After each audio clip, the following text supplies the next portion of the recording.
Imagine waking up to a British media landscape dominated by American corporate interests. That's the alarming scenario unfolding as Comcast eyes a takeover of ITV's core operations, sparking urgent debates about safeguarding our independent voices in TV and news. This potential shift has everyone in the UK broadcasting world on edge, especially when it comes to protecting the essence of public service broadcasting. For newcomers to this topic, public service broadcasting refers to channels like ITV and Channel 4, which are mandated to deliver educational, informative, and culturally relevant content to the public, often with a focus on British stories and values, rather than pure profit. The new head of Channel 4, Priya Dogra, who recently stepped into the role after holding a top position at Sky, is uniquely positioned to grasp these worries. Having worked closely with Sky, she'll now spearhead efforts to thwart her old company's acquisition strategy, all in the name of shielding Channel 4 from becoming overshadowed. If Sky and ITV's broadcasting and streaming sides merged, Channel 4 could end up as a small player in the cutthroat arena of TV and online advertising sales. This scenario is breathing fresh life into discussions about whether Channel 4 should partner more closely with the BBC for mutual support and longevity. Think of it like two underdogs teaming up against bigger rivals, a collaboration that could pool resources for better programming and sustainability in a digital age. But here's where it gets controversial. The real panic in the industry isn't just about ads or mergers, it's the threat to how we get our news. Last month brought the shocking revelation that Comcast, the US powerhouse behind Universal Studios and the 2018 £30 billion purchase of Rupert Murdoch's Sky, is in talks to snap up ITV's broadcasting arm and streaming platform for around £1.6 billion. On the surface, this makes business sense. Traditional UK TV networks are battling for survival as viewers and ad dollars flock to international digital behemoths like Meta, Facebook's parent, Google, Amazon, and Netflix. For example, families are ditching evening soaps for on-demand shows, leaving linear TV scrambling to adapt. Yet, this deal could shatter 70 years of ITV's standalone status, raising a storm of regulatory hurdles, political backlash, and competition red flags. In one fell swoop, Comcast would oversee Sky News and ITV News, complete with its extensive regional coverage that keeps local stories alive across the UK.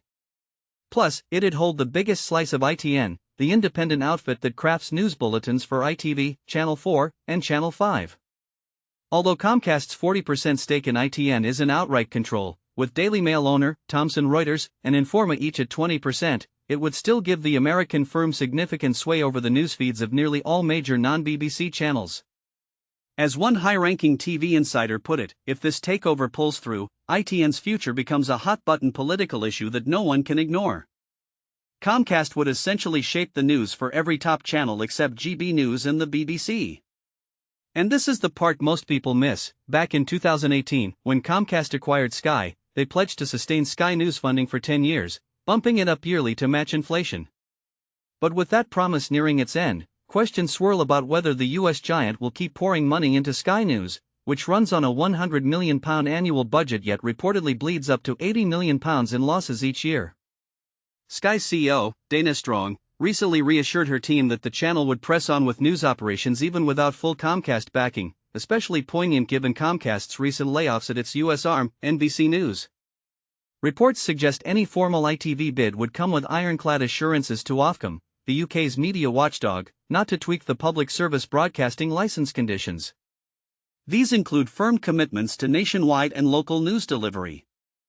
Just last year, ITV locked in a license running through 2034, and in May, it inked a fresh 5-year pact with ITN for news production, moves that experts see as safeguards to preserve the current setup post-takeover. Stuart Pubis, ex-CEO of ITN, highlights the plurality concerns, meaning ensuring diverse sources of news to avoid any single voice dominating public discourse, which is crucial for democracy. Absolutely, there are valid worries about media diversity, he notes. In theory, Comcast might consolidate Sky and ITV News, leveraging its ITN stake to influence terms and hike costs for Channel 4 and Channel 5's news supply. But I'd bet Comcast gets how to navigate these pitfalls, especially since they've handled Sky News protections before and know the delicate balance involved. The key is monitoring their long-term plans closely. UK TV leaders have long cautioned that US firms gobbling up swaths of the British sector endangers our public service broadcasters, PSBs, which prioritize public interest over shareholder gains. For instance, back in 2014, executives warned of this exact risk as American tech and media players circled. Fast forward to July, when Ofcom dropped a stark report labeling public service TV, think vital news and homegrown hits like ITV's gripping drama Mr. Bates vs. the Post Office, which exposed a real postal scandal, as an endangered species. Why? Viewers are streaming away to US-led platforms. The report revealed YouTube surpassing ITV as the UK's second most viewed service after the BBC, with both it and Netflix topping the charts for kids aged 4 to 15 as their go-to TV spots. And here's a controversial counterpoint that might ruffle feathers. While some decry US encroachment, others argue a Sky ITV tie-up, amid the exodus to American digital services, could actually fortify British broadcasting by creating a stronger domestic player. As another industry veteran observes, Britain craves a slice of mass media free from US strings. It's a vital national priority. The government should mandate PSB boards to foster deeper teamwork. For the ITV deal specifically, Sky's deep UK roots make it less worrisome. Overall, it might bolster PSBs by beefing up ITV, forcing the system to evolve smarter. From an advertiser's perspective, where audiences go, money follows. Merging Sky and ITV could birth a formidable British TV and streaming entity, their sales teams commanding 73% of ad revenue from traditional TV and broadcasters' on-demand platforms. But don't expect smooth sailing. The deal would prompt a deep dive from the Competition and Markets Authority, CMA, the UK's antitrust body. Historically, they blocked such mega mergers. Recall James Murdoch's bold 2006 bid for ITV majority stake, which got shot down. Sky's betting on a broader ad market view from regulators, factoring in disruptors like YouTube, Facebook, and Instagram. The government's been nudging watchdogs toward a more business-friendly stance, exemplified by appointing ex-Amazon UK boss Doug Gurr to the CMA. To win approval, Sky might offload ad sales for outsiders like Channel 5 and Warner Bros. Discovery, the latter entangled in its own drama with takeover bids from Netflix and Paramount Skydance rivals. Media analyst Alex de Groot is optimistic. This will likely sail through. Comcast will tout commitments to uphold PSB duties, painting themselves as responsible stewards. But acquisitions aren't about stasis, they're about growth. Sky plus ITV grabs 70% of traditional TV ads, bordering on monopoly turf. The big clash will be whether the CMA avoids throwing up roadblocks.